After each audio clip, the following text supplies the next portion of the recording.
or Lynn. I just on Zach's point, I'm just curious, although it's another discussion, but the idea of utility and just the way that in education that will push something in a certain direction, the utility of what needs to happen, and I think that's just interesting, how to utilize principles in various situations of need, and I really appreciate hearing about why this was let go of for a time. So thank you for that. Sandra? And Laban initiated movement patterns for the workers to do to relieve the stress of some repetitive movement where they would probably start to get shoulder pains or whatever. So that he brought that in as well. And FYI to the general topic of the day, this is exactly what William Forsythe has also been exploring. That was his use of Laban, was a lot of the central and peripheral usage, and a lot of the tasks were based on isolating or giving certain commands. Go ahead.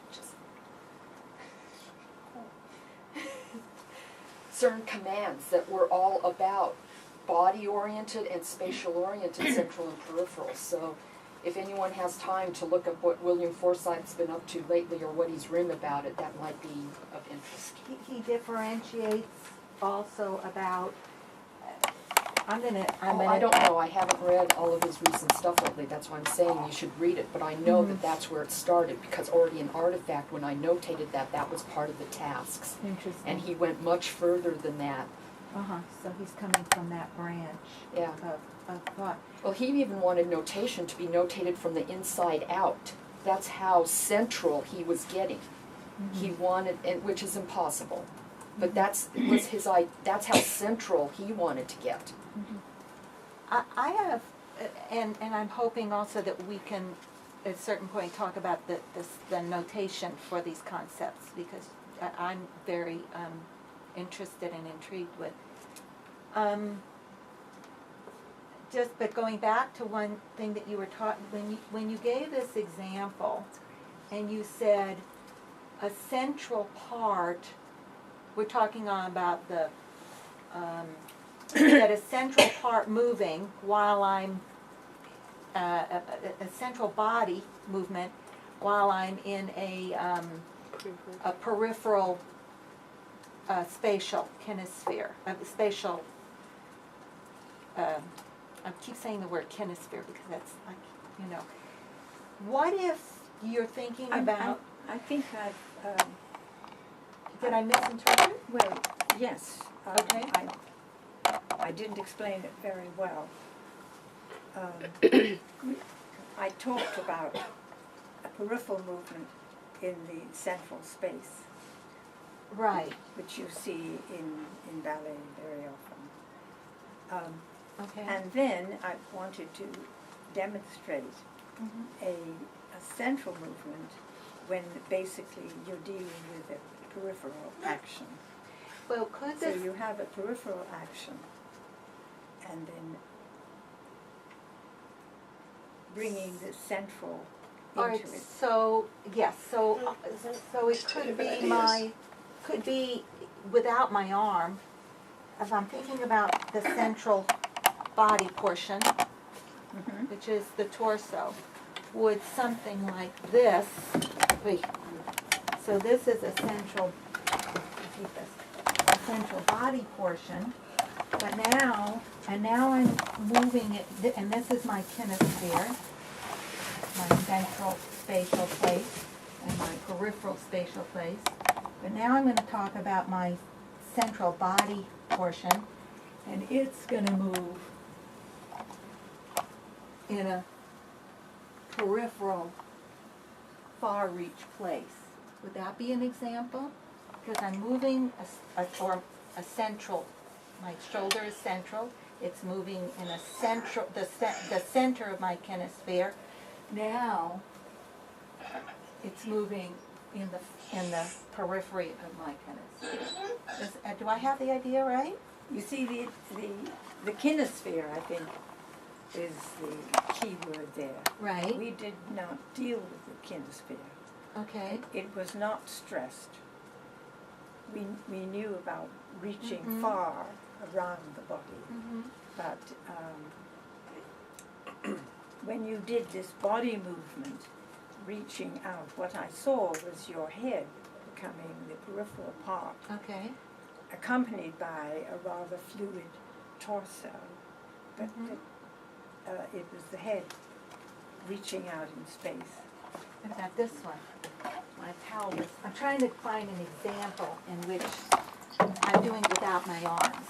Yes. That's so that because this is my central body portion, right? This, my shoulders. I in your book you said shoulders, torso. So what if I'm moving? I'm moving this my pelvis, which is a central body portion, in the center as a center. What do you say? How do you say? Spatially centered. Now I'm moving it as far as it can reach, at least, in the periphery of spatially peripheral. Is that as opposed to this? Would that be an example? No. I wouldn't see it that way. I would just see that you had enlarged the movement. Okay. So it was encompassing more space. But you wouldn't think about it as on its own going in. So the idea when at limbs, for example, or in the LMA community, when we talk about being in the kinesphere and the far reach, I keep thinking that what you were talking about is the equivalent of the kinesphere, far reach, mid-reach, and of course there's this mid-reach and center and near reach. And I kept thinking that's what you were talking about, but it sounds like that's not true. You're talking about something different. Am I making sense? Yes. Yes, you The- are. the I other- thought there was a parallel also. Yes, but it sounds now that it is not, am I right? That it sounds like it's something different Yes. that you're after. Yes. Yes. Okay.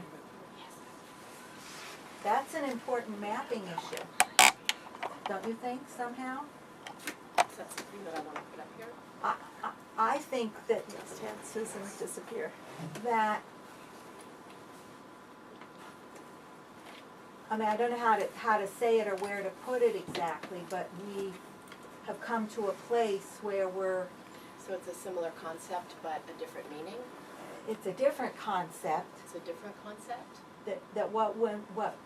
the idea, well, I don't know, you guys tell me. It sounds like we had an assumption Yes.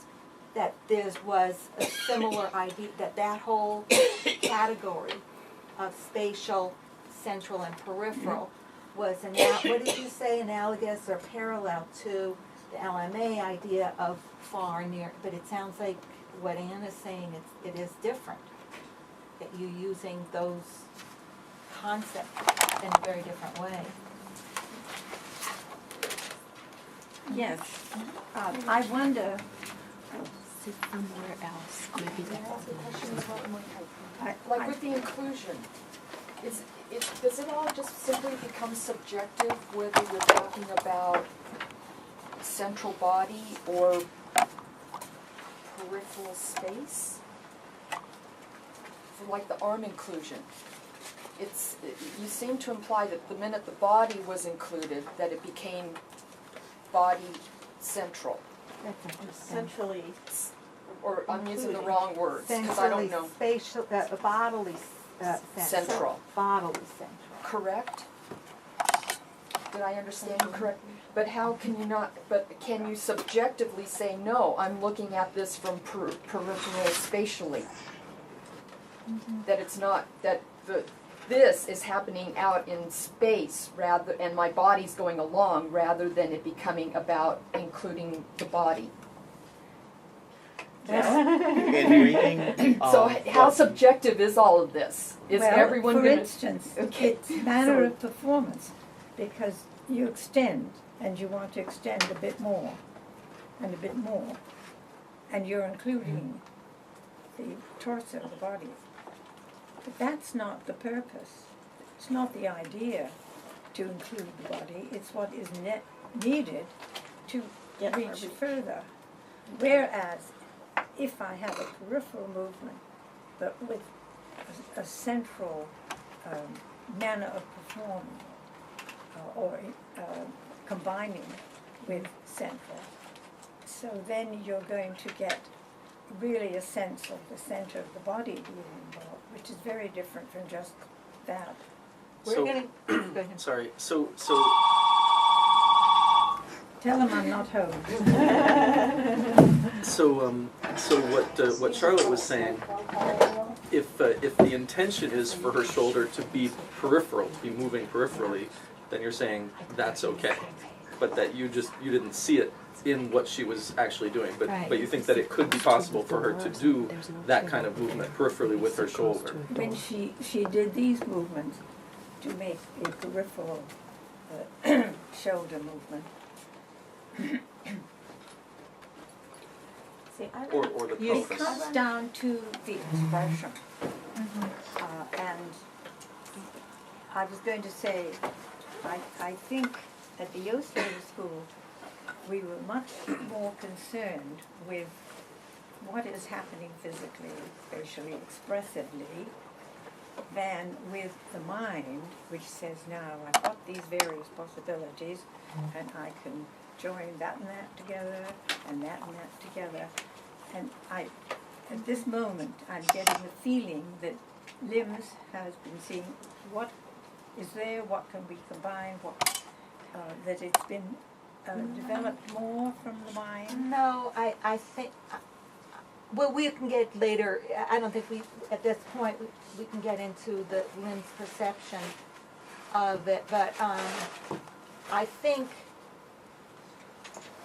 what happens, for me at least, it's the material, the way that Lynn talks about these terms are equally physical, that it's not about a heady kind of thing. It's just that the way that the movement that's attached to these terms and the concepts, that it is a physical thing that they're talking about. But for me, when I see a symbol, it's not that I want it, and we're right now talking about motif notation, that I want it to be so highly defined that it's not useful for expressivity. I'm welcome its openness, as long as we're in agreement that it's open. It's not that you say it's particular and I say it's open, and then we have a conflict. But as long as we agree it's open. But there still has to be a certain amount of differentiation between, see the symbol, I have to have something to hold on to about what it means. So it's not completely whatever you want it to mean. So it's a kind of in-between thing. And in your book, you do explain it in a way, and you have now too, but I'm not sure that I'm understanding it, in a way that does give it a certain definition. It is that I can say if I use this symbol. Do you see what I mean? So and the question is, what I'm grappling with that is, do I understand what you meant and what you mean now when you write this symbol, however open it is. Long-winded, but Clear.